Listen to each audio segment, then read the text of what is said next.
What's up, everybody?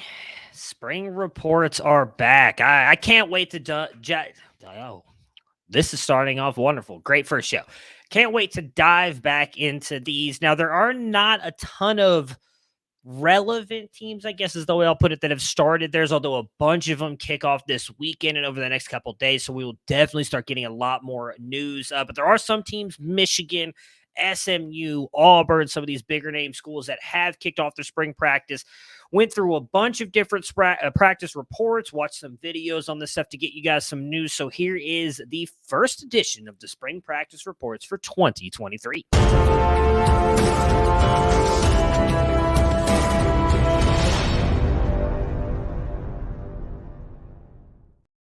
All right, we are going to start with Michigan, and a lot of this stuff you have to take with I don't want to say a grain of salt, but we do need to recognize here Michigan, while they have been practicing for about a week, a little over a week, they haven't done a ton of stuff in pads right now, but there has been a lot of talk about how good Cornelius Johnson has looked. The senior wideout has apparently looked extremely impressive. Him and JJ McCarthy just seem to be connecting on all different levels out there. The reports are that he is like taking a step up in his game. Looks like he's going to be a game-changing wide receiver for them. We'll see. He's a guy that we all liked a couple years ago. Haven't really seen much, and I think it's fair to be a little bit hesitant on buying into him because we haven't seen Michigan have this kind of like aired out offense. But he is getting a lot of hype right now for what he has been doing. The coaches have been talking backup quarterback Orgy a little bit here as well, saying that they believe he's going to take another big step forward this year. So maybe the guy who takes over after McCarthy possibly leaves. They are in on 2024 quarterback Jaden Davis, but he's not signed yet. So, I don't know that you're excited about that either way with Orgy. Because we just haven't seen these Michigan quarterbacks put up a ton of points for you in CFF, but it is important to have these guys probably rostered. So there's that.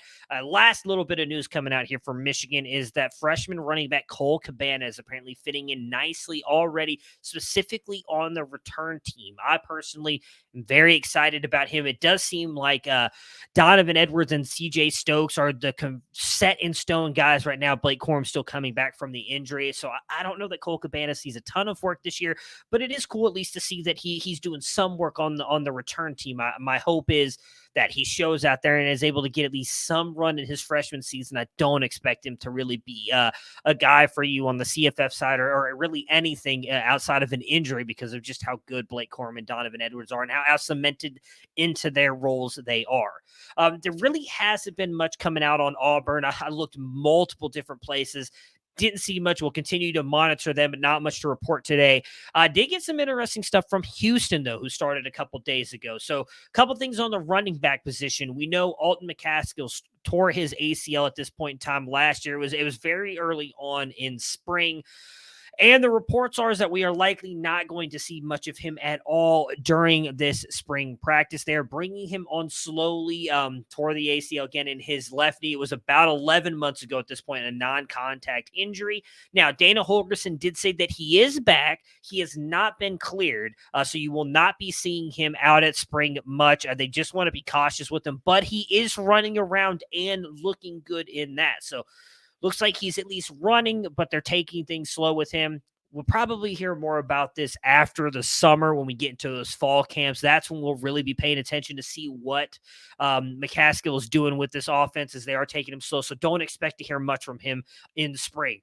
The other issue we're having is the running back that they brought in from the transfer portal at USC and Brandon Campbell will miss all of spring as well as he had shoulder surgery. So right now they're relying on Stacy Sneed and Keelan Walker.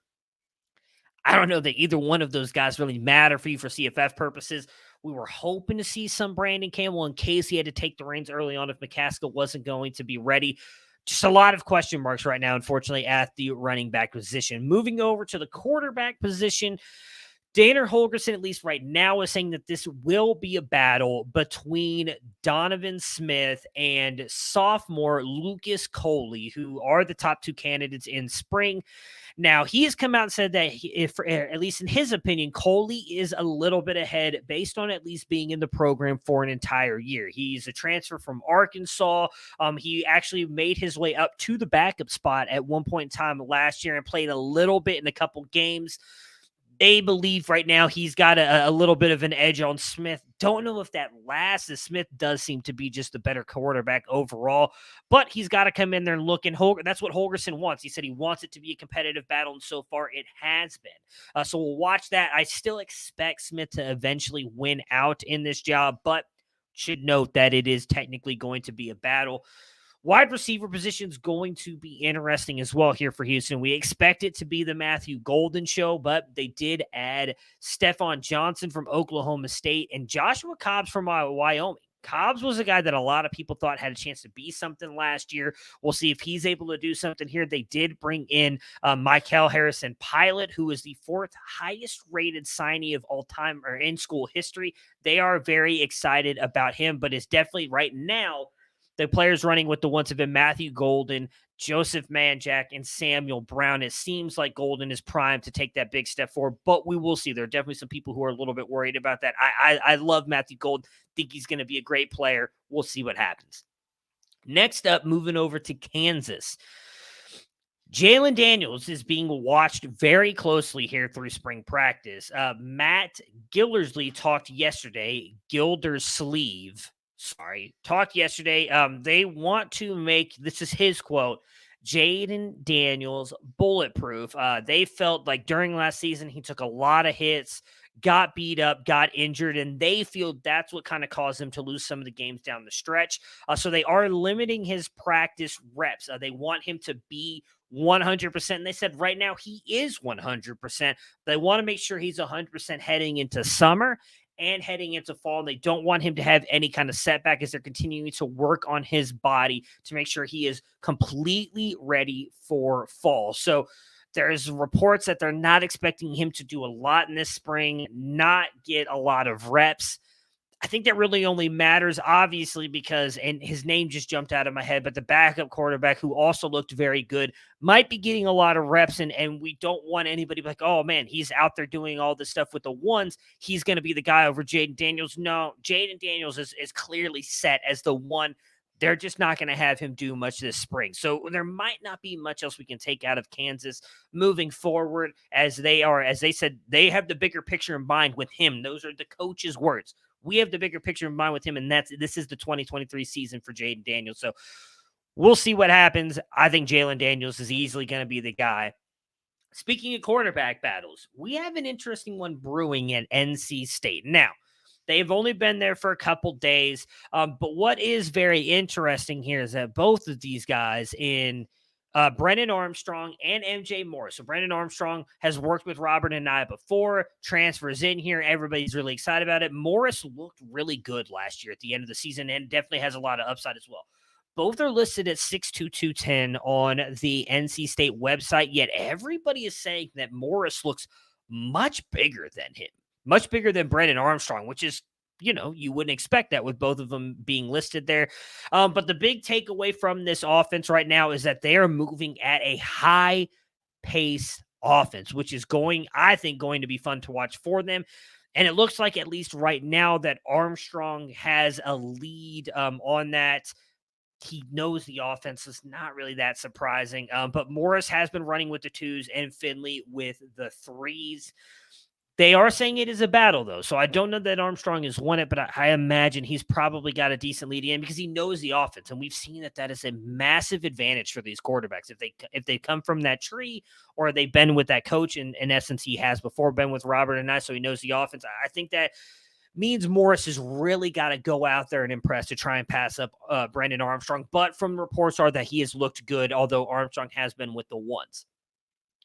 The wide receiver position's kind of getting called out here, though. So right now, Terrell Timmons Jr., Keon Leesane, Sorry, guys. I'm really bad with names. Dakari Collins and Anthony Smith. So Dakari Collins and Anthony Smith are running with the twos. Keon and Terrell Timmons are running with the ones. However, nobody's really standing out. In fact, from the reports, again, we're only a couple days into practice here for NC State, so maybe they turn it around. There's a lot of reports that they are not liking what they're seeing out of the wide receivers at all. In fact, there's been mentions that they may look for a wide receiver in the May 1 through May 15 transfer portal. That's big if you roster. I mean, really, I think the only guy probably being rostered is Dakari Collins, who's again running with the twos at this point already. Not good. Maybe we don't know who this NC State wide receiver is going to be, which I do think matters because that offense with Robert or not, they had one good wide receiver. Obviously, it's going to revolve around really Brennan Armstrong and his rushing, but if they do throw the ball a ton, you want that wide receiver. It doesn't sound like they have that guy on the roster currently, so that might be something to watch if a big name guy enters the portal. Maybe NC State's going to be one of those landing spots that's going to be really good. It's definitely something to watch. And again, it's early, only a couple practices in. Maybe that changes. But through both those days of practices, or the 2 practice days that they've had that they've been able to report on, the wide receiver room has apparently been extremely disappointing from all the reports that I read and from what the coaches said. Only have a couple more teams to get through here with SMU and Missouri. We're going over to SMU first. Preston Stone is looking good. He has taken almost all the reps with the ones, with Padilla working with the twos, and Jennings as well getting work with the twos. So they don't even have necessarily the backup quarterback figured out yet, but they said Padilla got maybe a handful of reps with the ones. It was a mostly Stone. With the first, you had Jordan Curley, Roderick Daniels, and Dixon Mucci running with the ones, but the most surprising player here, well, actually, we'll save that because Keyshawn Smith, who was transferred from Miami, is also running a little bit with the ones. Looked good, looked fluid out there, but still working back from an injury. The most impressive player so far, 2 days in SMU camp here, Jackson Lavender, true freshman, who just signed on January 13th with them, has been running with the ones and seems to have a great connection with Preston Stone. He's been running with that group, with the Preston Stone group, which has been Jordan Curley, Roderick Daniels, and Dixon Mucci mixing in with that group, and has apparently been extremely impressive. Multiple reports, not just from 24/7, but down in the SMU, I think it was the SMU Chronicle. I could be wrong. Methodist, I don't remember what it was. They were talking about him on threes, talking about him. Jackson Lavender is getting a lot of early buzz in what he's been doing at the wide receiver position. Moving over to the running backs, so Tyler Levine has seemed to be the number one guy. However, he is going to be out all of spring. He showed up day 1 with a big brace on his knee, and they've said that he is recovering. However, he did take some handoffs in the practice, so maybe he's going to be okay. Jalon Knighton looked good out there. He transferred in from Miami as well. Caught a couple passes out of the backfield. They said that they're going to try and make that more of a staple of the game this year and passing to the running backs. So that could be good for him. They said that he looked very fluid and smooth. But the big one, Kamar Wheaton. Now, you probably don't have many shares of Kamar Wheaton at this point. Definitely had a lot of upside coming out a couple years ago. Just hasn't done anything. He has not been at practice at all. Now, we have not had any talks about why. Head coach will be, I believe, has a press conference on Saturday. This is being recorded on a Friday night, so we haven't heard anything. But the rumor around there is that we are looking at another extended absence for Kamar Wheaton. He is still with the team, but he is focusing with some stuff off the field. There has been reports that it might unfortunately be a death in the family. So prayers up to the Wheaton family and having to deal with that. They don't believe he is leaving the program, but he's working through some things. So he has not been on the field, which, from the fantasy perspective is not great. We unfortunately, as immensely talented as he has a chance to be, we just haven't been able to see him put it all together. And there's no report on when he'll be back at camp. So right now it looks like, rumors are he could miss the entire spring. We don't know what's going to happen with Kamar Wheaton. We don't know what's going to happen with this running back room. Right now it could be Jalon Knighton. Hopefully Levine is good to go, but right now we know he's going to miss all of practice, all of spring as well. So it might be the Jalon Knighton show all spring here for SMU. Last but not least, Missouri. So if you follow Nate Marquise on Twitter, which I suggest you do at CFF Nate, he posted a couple days ago about Sam Horn, who got injured, his throwing arm in a game. He also plays on the baseball team, also has a chance to be Missouri starting quarterback. But it seems like he's going to be good. Reports are that he was going to throw on Saturday. They were hoping he was going to go throw Thursday. He did not. Reports are that he will hopefully throw Saturday. Since he has not been throwing, and Cook has been coming back from a shoulder injury as well. There were pictures of him extending his arms above, so the shoulder injury is recovering. Jake Garcia has been taking all the first team snaps. I think Jake Garcia's got a chance to win that job. I have been someone who's been very high on Garcia from his freshman season. He has flashed apparently really good passes over the middle into crossing routes, has looked really good in the early practices, specifically throwing the ball to Luther Burden and Mookie Cooper. Those two have been the two standouts. They've also been the two main guys with the ones. The other has been DeMarion Peanut Houston, who is a red shirt senior. He missed most of last year because of an injury, but has been running with the ones along with Burden and Cooper. We'll see. I really hope that this Missouri offense is able to take a step forward, whether that's with Cook, Horn, or Garcia at quarterback. They've got weapons. I really hope that they try and open this up a little bit. Oklahoma transfer Theo Weiss Jr., Ole Miss transfer Dennis Jackson have been running with the second teams and catching passes from Label. Don't know how to say his name, but that's the current backup quarterback because, again, Sam Horn, Brady Cook are injured, but both of those guys will be back at some point in time, and we'll see if there's actually a battle here for the quarterback position or whether they just give it back to Cook. I would not be surprised if this is not a battle between Garcia and Cook. Horn, as much as I liked him, did his profile for the freshman guy last year, talked about I thought he had a lot of upside, specifically how much velocity he had in that arm, which you can see as good of a pitcher as he is.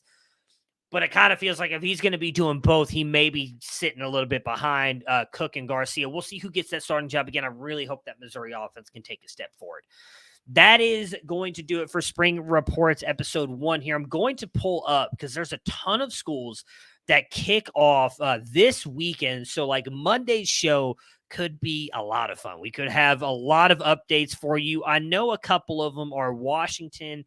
Texas kicks off this weekend. USC kicks off this weekend. Here we go. I found it. I want to give you guys an exact. So February 3rd, which was today, the Boston College kicked off. There wasn't much on there. So Boise State, I couldn't find much on. So hopefully we'll be able to find more over the weekend. But kicking off on Saturday, March 4th, Florida, Miami, Indiana, USC, North Carolina, all kick off this weekend. North Carolina on Sunday. Then on Monday, BYU, Cincinnati, Fresno State, USF, Clemson, UTSA, Washington, Rice, Kentucky, Florida State, Texas, and Troy.